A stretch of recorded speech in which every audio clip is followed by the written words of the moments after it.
This is the latest generation Volkswagen Amarok, a much more dialed-in bakkie. And yes, this is the top-of-the-line Aventura. The bells and whistles store has definitely been sold out. But here's a little question that I posed to myself when I got this vehicle. Is this bakkie maybe a bit too bourgeois? Well, let's find out. Search AutoTrader.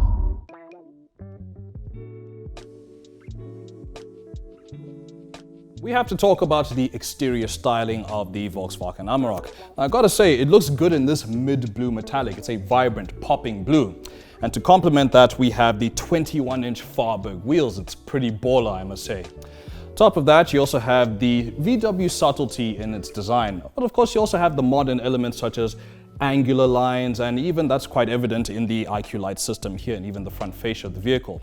You got a fashion bar which has the Aventura badge, much like how the Hilux has the Legend and the Ranger has the Wildtrak or Raptor, depending on which one you get. Overall, it is a tough looking bakkie and it looks pretty good, I reckon. Good for the urban road, maybe the off-road too.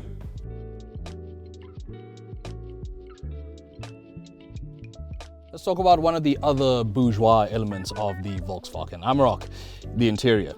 To start with, we have the angular motif which is carried on from the exterior into the interior of the vehicle. It's quite evident by the air vents and other parts of it. It's modern VW design. And of course, you are greeted with a massive 12-inch infotainment touchscreen which also houses the climate controls and the parking assistance bits and bobs there. It has Apple CarPlay and Android Auto, which is also wireless, and you have a wireless charger too. And paired to that is a Harman Kardon 8-speaker sound system. It's a thumper of a system, might I add. And yeah, it's in a bakkie. Who would have thought you'd see Harman Kardon in a bakkie? Here we are. You have a two-tone dash with this very lovely stitched leather two-tone color to it, which also spreads to the Savona leather seats, which are pretty comfy, but could do with a little bit more cush for a top spec model, but it's perfectly fine for your off-road adventures. The rear passengers aren't left out, plenty of space for them, and if anything, this bakkie's interior is quite SUV-like, I should say.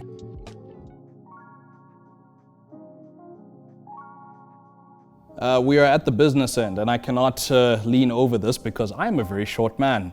But anyways, this is the heart of the matter, the 3-liter V6 turbo diesel engine, churning out 184 kilowatts and a mammoth 600 Newton meters of torque. This is all sent through a 10-speed automatic gearbox and through VW's 4-motion all-wheel drive system. How does it drive exactly? Wait a minute for that. But you also get a fuel economy claimed at 8.4 liters per 100 Ks. Now, I've been hovering around the 10-liter mark, which isn't bad considering that this is a bigger engine, but yeah, it's a smooth runner, I'll tell you in brief.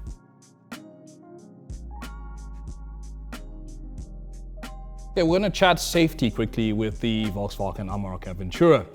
Now, in brief, it has 7 airbags, which is quite a lot. And then also has a host of driver assistance systems as well as off-road accoutrement as well, of which I'm going to list on screen all over here, all over my face.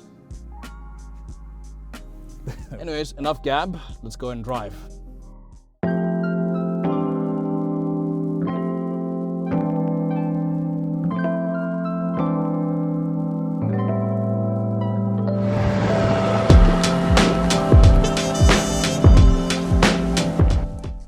Take this out on road. I decided to be a good mate and I'm actually gonna go deliver dog food to my mate who stays in an equestrian area. Instead of me just aimlessly driving the Amarok around for the review, let's do something with a bit of substance, why not? So how is the Volkswagen Amarok Aventura on road? It's pretty compliant, I'll say. My only criticism is just the 21-inch Fahrberg wheels. While they may be baller as all heck, they're a little bit firm, and I think it's not really great in this application, I'd say, especially when you take the Amarok on the rough stuff, which we're actually approaching right now. I mean, when you take the Fahrberg wheels off-road, it still will do the off-road nicely. I mean, you've got so much 4x4 accoutrement with this vehicle. I mean, you got your hill descent control, you got your diff lock, and of course you got an electric 4x4 selector here. And of course you also have some options in the infotainment screen, along with towing capabilities as well, and of course towing assistance.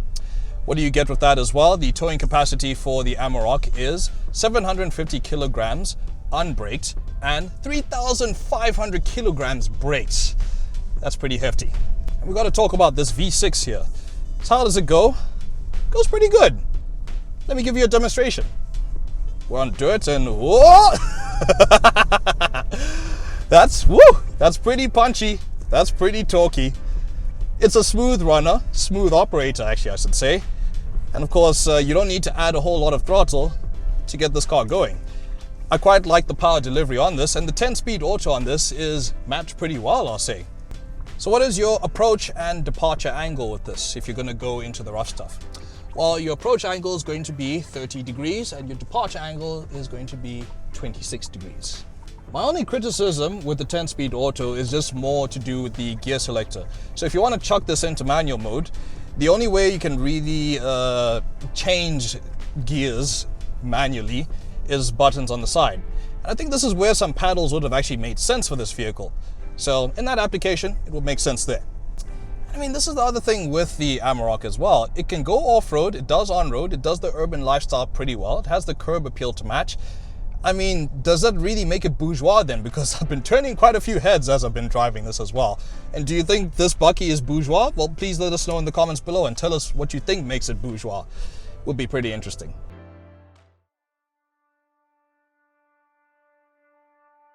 The Volkswagen Amarok Aventura will run you from 1,184,200 rands at the time of publishing this video. As far as competitors at this price point go, there is the Isuzu D-Max AT35 4x4, the Ford Ranger Raptor, and a newcomer to the bakkie game, Maxus T90 full EV bakkie. We were a bit conflicted with the Aventura simply because the Pan-Americana derivative of this bakkie isn't too far off spec-wise and is a little bit cheaper. However, if you do want that coveted Aventura badge though, you'll have to pony up a few more rands.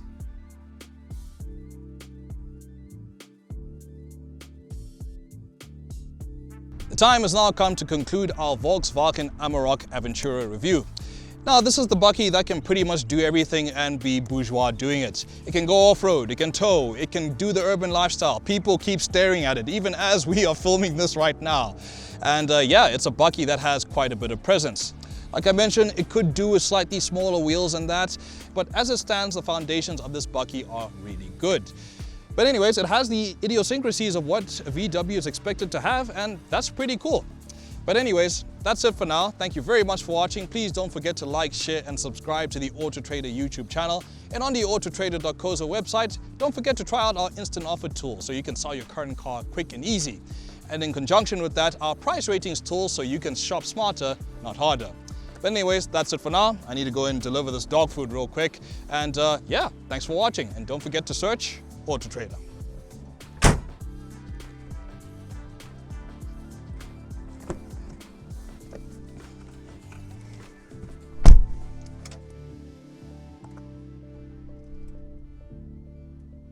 Search AutoTrader.